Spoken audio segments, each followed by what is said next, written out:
My dear friends, today is the 3rd of October, and around the world we Franciscans celebrate the Transitus of St. Francis.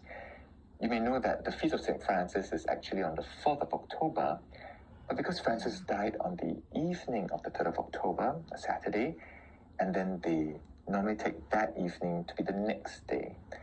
So even though he died on the 3rd, we celebrate the feast on the 4th, but on the 3rd evening when he died, we Franciscans like to also commemorate this passing, this transiting of Francis from earthly life to heavenly life.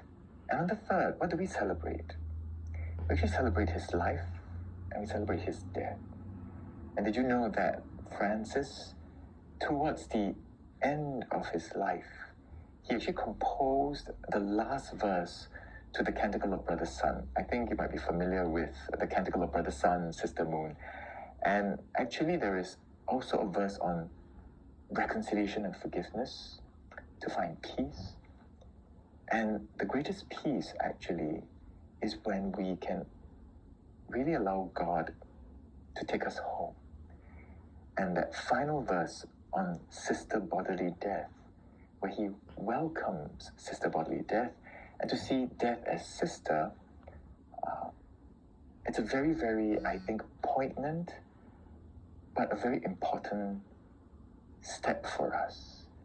Because at the end of our life, we have to transit from this earthly life to heavenly life. And I think St. Francis has taught us how to do it with grace. And how he does it, he says, blessed are those who actually abide in your will, who listens to what you, God, desire of us. For the second death can do them no harm. And today's readings, both talks about listening. And do we really listen to God? Or are we merely acting compliant? But actually deep in our hearts, we do not allow the will of God that is truly life and truly love to really infuse our hearts and to permeate it in such a way that it overflows from our hearts to our hands, our bodies, that we become peace, we become love embodied, so that those who encounter us, whatever the state of life they are in, whether they're fragile or whether they're in a difficult situation, when they encounter us, sometimes in their fragility or difficulty, they might hurt us, but instead of revenge or saying a critical word back to them, the peace and joy within us is so embodied that we can absorb and even buffer.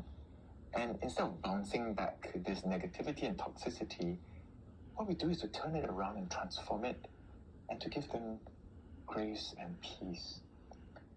And we pray that this grace and peace can be ours, yours and mine.